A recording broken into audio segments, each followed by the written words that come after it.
আগামী 30 বছর যদি বিশ্বে কোনো তেল নাও থাকে, ওরা চলতে পারবে, প্লেন উড়াইতে পারবে। ওদের মিলস বন্ধ হবে না, ফ্যাক্টরি বন্ধ হবে না, ওদের ইন্টারনেট সেকশন বন্ধ হবে না, বিদ্যুৎ বন্ধ হবে না, ওদের কোনো কিছুই বন্ধ হবে না, কোনো প্রযুক্তি বন্ধ হবে না। এত তেল তারা এখন রিজার্ভ করলো কি দিয়ে? ওর দেশে ছাপানো বিনামূল্যের ডলার দিয়ে। এবং সেই ডলারটা আমরা নিলাম, নিয়ে আমরা মাশাআল্লাহ অট্টালিকা নির্মাণ করলাম, আর মনে করলাম যে মাশাআল্লাহ আমি তো খুব ধনী হয়ে গেলাম, সমৃদ্ধি অর্জন করলাম। এরপরে তারা আরবদেরকে বুঝালো, ইয়া শেখ, আরবদেরকে বুঝালো, হাবিবি, ইয়া হাবিবি, কাছে আসেন, শোনেন, আমরা আপনাদের কাছে তেল আছে, আপনারা তো তেল বয়কট করে দিয়েছেন, আর তেল ছাড়া তো আমাদের যুদ্ধ বিমান ফ্লাই করছে না। তেল কাদেরকে দিয়েছে আল্লাহ পাক? মিডল ইস্ট আরবকে দিয়েছে, ঠিক আছে। এখন হাবিবিকে বলা হচ্ছে যে আপনারা তো তেল বয়কট করে দিলেন। এটা করেছিল বাদশাহ ফয়সাল বলেন রাহিমাহুল্লাহ, উনি একজন সাহসী নেতা ছিলেন, এই জন্যই তাকে গুপ্ত হত্যা করা হয়েছে। সাহসী যারা, তাদেরকে গুপ্ত হত্যা করে এদের একটা সুন্নত, এটা মাথায় রাখবেন।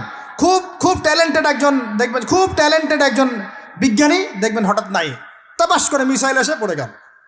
এমন সূক্ষ্ম স্নাইপার দূর থেকে 12,000 কিলোমিটার দূর থেকে মেরে দিল, আপনার কলিজের মধ্যে ফেলে গেল। এগুলো জেনে বুঝেই আমরা প্রতিদিন সকাল করি, সন্ধ্যা করি, আলহামদুলিল্লাহ। কারণ অ্যাটলিস্ট আপনাকে তো জানতে হবে, জেনে নেন, পরে আপনারা চিন্তা করবেন যে কিভাবে লাইফ লিড করবেন। ফাযাক্কির ইন্নামা আনতা মুযাক্কির, আপনি উপদেশ দিন, শুধু আপনি উপদেশ দাতা, লাস্তা আলাইহিম বিমুসাইতির। ফাযাক্কির ইন নাফাআতিয যিকরা সায়াযাক্কারু মা ইয়াখশা, যারা আল্লাহকে ভয় করে তারা ফিরে আসবে ইনশাআল্লাহ। তো যেটা বলছিলাম, বাদশাহ ফয়সাল একদম বয়কট করে দিলেন। এবার ওরা এসে বুঝাচ্ছে যে তেল ছাড়া তো আমাদের চলছে না, এদিকে ওদের ডলারের মান কমে যাচ্ছে, মুদ্রাস্ফীতি হচ্ছে, ইনফ্লেশন হচ্ছে। এখন তারা বোঝালো যে ঠিক আছে, একটা চুক্তি করা যাক। যুবকরা ভালো করে শোনেন, এগুলো জানেন না বলেই অনেক সময় আপনি সহি বলে সহি ভুল পথে যাচ্ছেন। ভাই, সহি পথেই যাচ্ছেন, বাট এটা সহি ভুল হয়ে যাচ্ছে। কথা বুঝাতে পারছি? সহিহের আড়ালে একটা মারাত্মক জয়ীফ আর জাল আকীদা আছে, এটা আপনার সামনে সহি দিয়ে ঢেকে দেওয়া হয়েছে, বুঝতে পারতেছেন না। এই জায়গাটাকে ভালো করে বোঝেন। যখন উম্মর সাথে কেউ গাদ্দারি করে তখন সে সহি থাকে না। উম্মতের সাথে কেউ যদি গাদ্দারি করে তখন সে কি থাকে না? সহি থাকে না। এখন আসেন, আমি ধর্মতাত্ত্বিক কথা বলছি আগে। এখানে বাদশাহ ফয়সাল তাকে কনভিন্স করা হলো, ঠিক আছে আমরা তেল কিনবো, আপনাদের কাছ থেকে কিনবো, আপনাদের গালফ কান্ট্রি যেগুলো আছে এদের কাছ থেকেই কিনবো, তবে একটা শর্ত, আপনারা তেল বিক্রি করবেন শুধু মার্কিন ডলারে, অন্য কোনো কারেন্সিতে তেল বিক্রি করতে পারবেন না। বলেন নাউজুবিল্লাহ।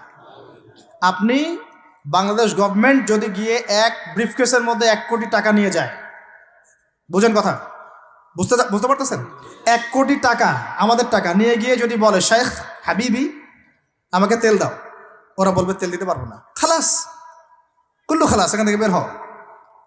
কথা বুঝতে পারেন নাই? 1 কোটি কি দিবেন? টাকা, তেল দিবে না, লিখে নেন, দিবে না। কিন্তু সেই 1 কোটি টাকাকে যদি আপনি ডলারে কনভার্ট করেন, ওটাকে ডলার দিয়ে কনভার্ট করেন, করে যদি বলেন হাবিবি তেল, তখন বলবে যে আসো তাআলিলাহি, তেল নিয়ে যাও, খালাস, কুল্লু খালাস। এটা বুঝতে পারছেন? তেল বিক্রি করব শুধুমাত্র ডলার দিয়ে, ডলার ছাড়া অন্য কোনো কারেন্সিতে তেল বিক্রি করতে পারবো না। এইটা পশ্চিমারা আরবদের সাথে একটা সন্ধি করলো আর কি, চুক্তি করলো। এই চুক্তির নাম হলো পেট্রো ডলার মনিটরি সিস্টেম। বুঝতে পারলাম? Petro dollar monetary system. এর বদৌলতে আরবের মরুভূমি হয়ে গেল এখন একদম অট্টালিকার প্রাসাদ। বোঝা যায়? মরুভূমিগুলো হয়ে গেল কি অট্টালিকার প্রাসাদ, আর বাকি পুরো মুসলিম উম্মার উপর দেখেন কি দুরবস্থা নেমে আসছে। শুধু তাই না, ওই ডলার হলো একদম লিডার, কারেন্সির লিডার। এখন ওই ডলার তেলের মান নির্ধারণ করবে, আপনি টাকা দিয়ে করতে পারবেন। সারা বিশ্বের সবচেয়ে বড় অর্থনৈতিক জুলুম হচ্ছে এই পেট্রো ডলার মনিটরি সিস্টেম। এর চেয়ে বড় কোনো জুলুম হয়নি অর্থনৈতিক জীবনে। এখন অনেক ওলামায়ে কেরাম আছেন আপনারা এখানে, আমি জানি উপস্থিত, আপনারা একটু ফিকহের কিতাবগুলো মোতালা করে আমাদেরকে একটা ফতোয়া দিয়েন যে এইরকম মনিটরি সিস্টেম প্রণয়ন করা জায়েজ না না জায়েজ। এটা আপনারা ফতোয়া দিয়েন, আমি ফতোয়া দিতে পারবো। আমি অর্থনৈতিক ভাষায় বলতেছি যে এই মনিটরি সিস্টেমটা পুরো বিশ্বে জুলুম নিয়ে আসছে। এখন আদতে, এখন শোনেন, এই অংশটুকু শোনেন, তারপরে আমি শেষের দিকে চলে আসতেছি।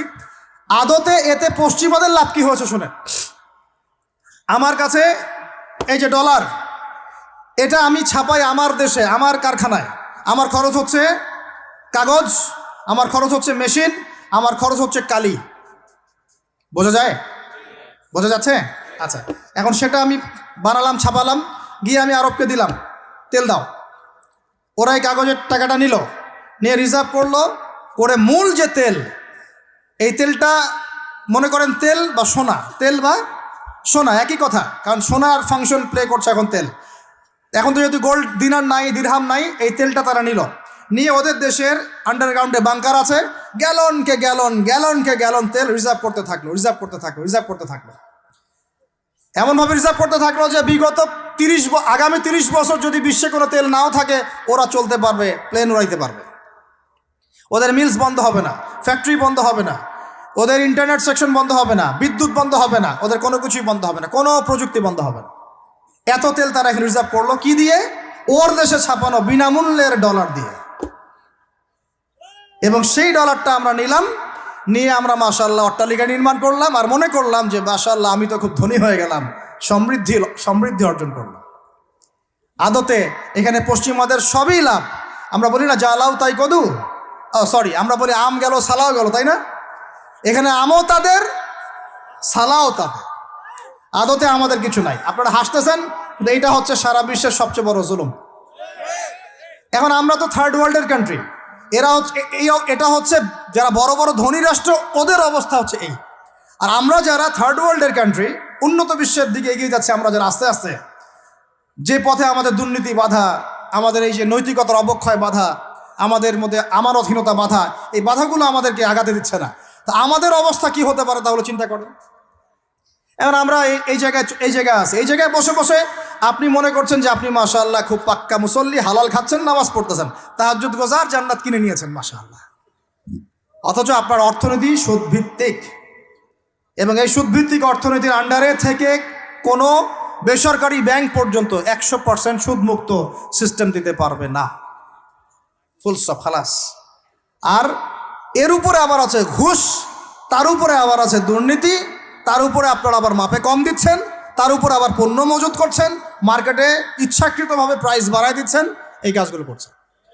আমি শিক্ষিত একটা সমাজ পেয়েছি বলে কথাগুলো এভাবে মাহফিলে বললাম। এগুলো মাহফিলে কিন্তু আলোচনা হয় না। এগুলো কি মাহফিলে আলোচনা হয়? আমরা বিশ্বাস করি গাজীপুরের শহরের মানুষ, সব ঢাকার মানুষ, আপনারা সব বুঝেন, ইন্টেলেকচুয়াল অডিয়েন্স আছেন এখানে। এই কথাগুলো খোলামেলা বলার কারণেই ওদের দ্বারা পালিত কিছু তথাকথিত শায়েখ আমার উপর খুব ক্ষিপ্ত।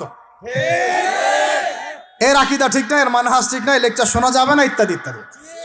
ঠিক আছে, আমারটা শোনার দরকার নাই, তোমাকে শুনতে কে বলছে? তোমার শোনার ইচ্ছা করে না, তুমি শুনিও না। যাদের শোনার ইচ্ছা তারা শুনবে ইনশাল্লাহ।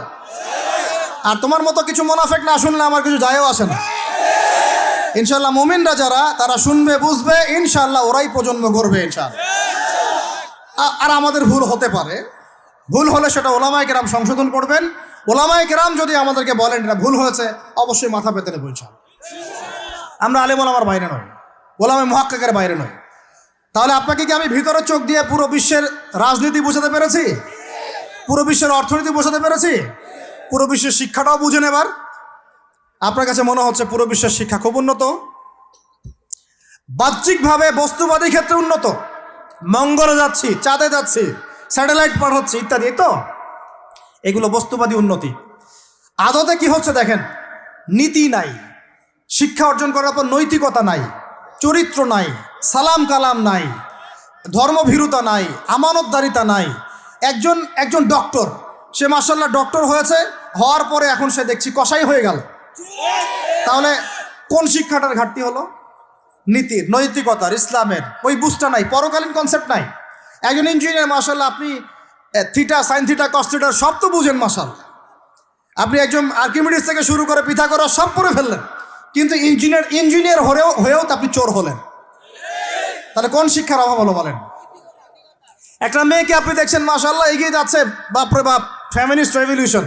আদতে ওর গায়ে এখন একটা গেঞ্জি, ওর গায়ে পায়ে একটা জিন্সের প্যান্ট, বাহিরের চলাফেরা দেখে তার অঙ্গ প্রত্যঙ্গ সব স্পষ্ট দেখা যাচ্ছে, সে স্পষ্ট বেপরদায় চলছে।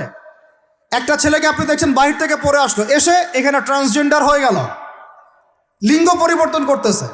ছেলেপেলেকে দেখছেন এখানে ডিগ্রি অর্জন করেছে, কিন্তু মাদক ছাড়তে পারছে না, মেয়েদের সাথে জেনা ছাড়তে পারছে না, সমকামিতা ছাড়তে পারছে না। শিক্ষার সংজ্ঞাটাই বা আসলে কি?